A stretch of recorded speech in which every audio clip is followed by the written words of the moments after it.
সম্মানিত আশেক রাসূলেরা, যেহেতু আমরা ঈদে মিলাদুন্নবী সম্বন্ধে আমাদের আলোচনার কথা, অনেক কথাবার্তা আছে যা আমাদের সমাজের মানুষ এটার ব্যতিক্রম ব্যাখ্যা করে, উল্টা অবব্যাখ্যা করে থাকে, বলে এইগুলা কোরআনে নাই, হাদিসে নাই। যেমন ধরেন জজবা, মানুষের যেমন নামাজে চিৎকার দিয়ে ওঠে এবং জজবাতে মানুষ গড়াগড়ি খায়, হাল বেহাল হয়ে যায়। আমাদের মাদ্রাসায়, ইউনিভার্সিটি বা মসজিদে, মক্তবে যে শিক্ষা আছে, অর্থাৎ প্রচলিত ধর্ম শিক্ষার মধ্যে কোথাও জজবা নাই, আছে? যদি কারো জজবা হয় তখন সমাজে বলা হয় এর মাথা নষ্ট হয়ে গেছে। কেউ যদি চিৎকার দেহে নামাজই নষ্ট হয়ে গেছে, উল্টা তার বিরুদ্ধে ফতোয়াবাজি শুরু হয়।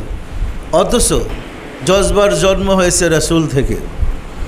হজরত রাসূল পাক সাল্লাল্লাহু আলাইহি সাল্লাম হেরা গুহায় ধ্যান করতে করতে যখন সিনার সাথে সিনা মিলে চেপে ধরে ওনাকে ছেড়ে দিয়ে বলেছিলেন, ইয়া মুহাম্মদ ইকরা, হে মুহাম্মদ আপনি বলুন। উনি বলেছিলেন, মা আনা বিকারিন, আমি পড়তে অভ্যস্ত নহি। আবার সিনার সাথে সিনা মিলে চেপে ধরেছিলেন। পরপর 3 বার চেপে ধরার পরে উনি পড়তে শুরু করলেন। উনি ভয় পাইলেন, কাঁপতে শুরু করলেন। ওইখান থেকে বাড়িতে আসলেন। আসার পথে একদম কাঁপতে কাঁপতে মাটিতে লুটায় পড়েছিলেন। ওনার পুরা গড়াগড়ি খাইতেছিলেন। মা খাদিজাতুল কুবরাকে চিৎকার দিয়ে ডেকে বলতেছিলেন, ইয়া খাদিজা জামবেলুনি জামবেলুনি, হে খাদিজা তুমি আমাকে কম্বল দিয়ে আচ্ছাদিত করো, কম্বল দিয়ে আচ্ছাদিত করো। মা খাদিজাতুল কুবরা একটা কম্বল দিয়ে রাসূলকে ঢেকে দিলেন। আবার রাসূল বলেন, আমাকে চাইপা ধরো। তখন হুজুর পাক সাল্লাল্লাহু আলাইহি সাল্লাম, হুজুর পাক সাল্লাল্লাহু আলাইহি সাল্লামকে মা খাদিজাতুল কুবরা চেপে ধরেছিলেন। উনি ভিড় করে ওই কথাগুলো আবৃত্তি করতেছিলেন, বিসমি রাব্বিকাল্লাযী খালাক, খালাকাল ইনসানা মিন আলাক। একজন মানুষ প্রবল জোরে যদি বেহাল হয়ে যায়, সে যেমন ভিড় করে অনেক কথা বলতে থাকে, হুজুরের অবস্থাটা অনেকটা এরকম হয়েছিল। তাহলে প্রথম জীবনী আল্লাহর সাথে যখন রাসূলের যোগাযোগ হয়েছিল, হওয়ার ফলশ্রুতিতে তার জজবা হয়েছে। জজবা মানে আল্লাহর ইশকে তিনি দেওয়ানা হলেন, পাগল হয়ে গেলেন, বেহাল হয়ে গেলেন, মাটিতে গড়াগড়ি খাইতেছিলেন। এই গড়াগড়ি কিন্তু রাসূলের ছিল না? আবার বাল্যকালে রাসূলের জজবা হয়েছিল কয়েকবার, যে মা হালিমার বাড়িতে যখন রাসূল লালিত পালিত হয়েছে, রাসূলের সিনা চাক করা হয়েছিল। শুনেন নাই? সিনা চাক করা হয়েছিল। সিনা চাক মানে রাসূলের সিনাটাকে কাইটে খুইলা ভিতর থেকে পিত্ত যা ছিল বাইর করে দুইয়া মুচ্চা পরিষ্কার করে কলপটা আবার ভিতর দিয়া সেলাই দিছে। উহাকে সিনা চাক বলে। একটা মজার ব্যাপার, ওনার বক্ষ মুবারক খুলেছে এবং ভিতর থেকে কলপ বের করে ধুইয়া পরিষ্কার করে আবার ভিতরে ঢুকায় সেলাই দিলেন, কিন্তু শিলির কোনো দাগও নেই,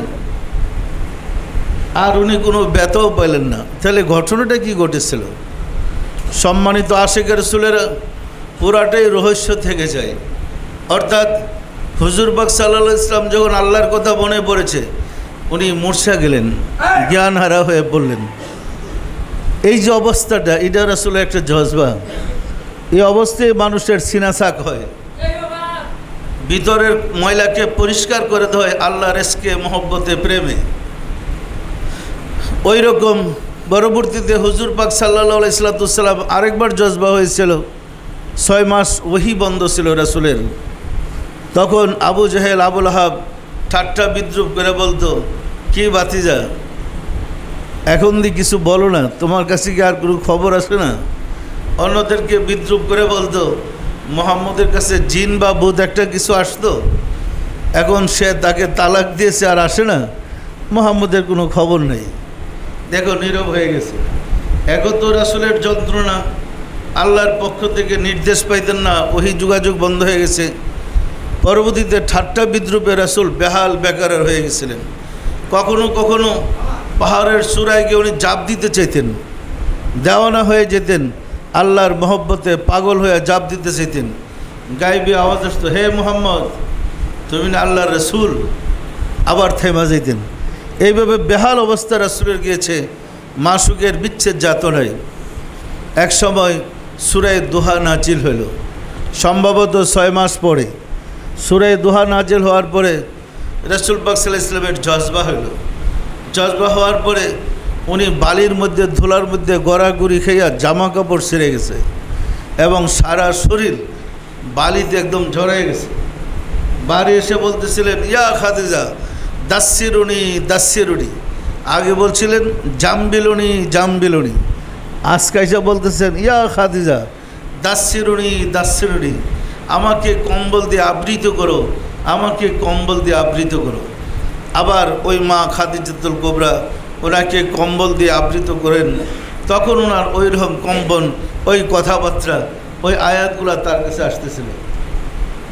এই তৃতীয়বার আরেকবার হুজুর পাক সাল্লাল্লাহু আলাইহি ওয়াসাল্লামের জজবা হয়েছিল। একদিন উনি আল্লাহর শান সম্বন্ধে আলোচনা করতেছিলেন, আল্লাহর অস্তিত্বের উপরে কথাবার্তা বলতেছিলেন। বলতে গিয়ে সেটা তখন একটা ইরানি চাদর ওনার গায়ে ছিল। তখন হুজুর ওই আলোচনা করতে গিয়ে নাচতেছিলেন, লাফাইতেছিলেন। লাফাইতে লাফাইতে ওনার পবিত্র দেহ মুবারকে চাদর মুবারক মাটিতে পড়ে যায়। ওনার চাচা বলতেছিল, বাতিজা আজকে তো খুব একটা তামসার খেলা খেলাইলা, খুব সুন্দর খেলা তো তুমি আজকে আমাদেরকে দেখালে। হুজুর বলতেছিলেন, চাচা ইহা তামসার খেলা নয়, আশেক তার মাসুকের প্রেমের আকর্ষণে এই হাল হয়ে থাকে, এটা অনেক উচ্চ পর্যায়ের জিনিস। পরে ওই চাদর মুবারক 350 টুকরা করে ছোট ছোট করে সাহাবা ইকরামদের কাছে তাবারুক হিসাবে ওই চাদর বন্টন করে দিয়েছিলেন। এই জজবা রাসূলের দরবারে ছিল। এই জজবা যে সমস্ত দরবার আছে মনে রাখতে হবে ওই দরবারের সাথে রাসূলের সাথে একটা সম্পর্ক আছে। আশিকে রাসূলেরা সর্বপ্রথম রাসূলের বাস্তব পরিচয় পেয়েছিলাম পিরানে পীর দস্তগীর সুলতানুল মাশায়েখ সুলতানিয়া মুজাদ্দাদিয়া তরিকার ইমাম শাহ চন্দ্রপুরী রহমাতুল্লাহ আলাইহিকে দেখে। ঘটনাটা এই রকম, যেমন প্রথম যখন মুর্শিদের দরবারে গিয়েছি, আমি অনেক সময় অনেকবারই বলেছি এই কথা, যাওয়ার পরে প্রথম হুজুরকে দেখে আমার পছন্দ হয় নাই। কারণ দেখে মাথায় নেই টুপি, এত বড় মহান মুর্শিদ, পাগড়ি নেই টুপি নেই, দেখে কিন্তু আমার পছন্দ হয় নাই। তো ওইখানেও টিকিটের সিস্টেম ছিল, পুরুষের সময় টিকিট দিতেন। তা আমি গিয়ে লাইনে দাঁড়ালাম, দাঁড়ানোর পর একটা টিকিট নিলাম, পছন্দ তো হয় নাই, একটু পিছনে আসলাম। আসার পরে আমার মনে হলো যে কারেন্টটা আমাকে শর্ট করেছে। কি দেখলাম, আবার যদি দেখতাম, এই আবার লাইনে আসছি। এখন যতবার লাইনে আসতেছি, যতবার দেখতেছি, আমার এসকো আরও বেশি বৃদ্ধি পাইতেছে দেখার, আমার আকাঙ্ক্ষা আরও বেশি লাভ করতেছে মুর্শিদকে দেখার জন্য। পরপর 3 বার লাইনে আসলাম, দেখলাম। যত দেখেছি ততই আমার মধ্যে একটু অন্য ভাব হয়ে গেল। আমার মনে হয়েছে যাকে পাওয়ার জন্য আমার সৃষ্টি, তাকে আমি খুঁজে পেয়েছি।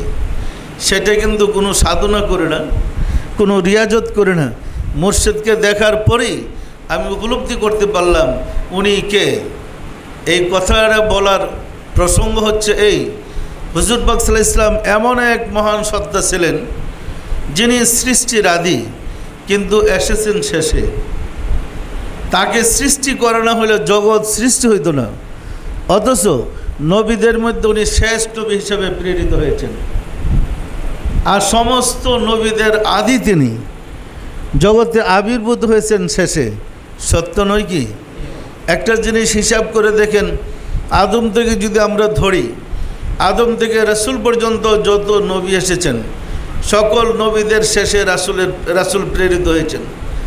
তবে সমস্ত নবীগণ এসে পরিষ্কার বলেছেন, আমার পরে কুল কায়নাতের রহমাত লিল আলামিন আসতেছেন। সকল নবীর এসে বলেছেন সেই প্রতিশ্রুতি মহামানব, যাকে সৃষ্টি করা না হলে আল্লাহর জগৎ সৃষ্টি হতো না, তিনি কিন্তু আসতেছেন। সবাই বলে গেছেন। আস্তে আস্তে খবর দিতে দিতে সব নবীর পিরিয়ড শেষ হয়েছে। রাসূল এসে গেলেন সশরীরে। সেই আগমনটা ছিল এই ঈদে মিলাদুন নবীর মাস 12ই রবিউল আউয়াল। আসার পরে পরবর্তীতে যত মহামানব প্রেরিত হয়েছে সবাই এসে বলেন তিনি কিন্তু এসে গেছেন। আগের মহামানবগণ বলতেছিলেন আসতেছেন, পরে যারা এসেছেন তারা বলেছেন তিনি এসে গেছেন। তাহলে পরে যারা আসতেছেন তারাও তারই প্রশংসায় মত্ত, আগে যারা এসেছেন তারাও তারই প্রশংসা করেছে।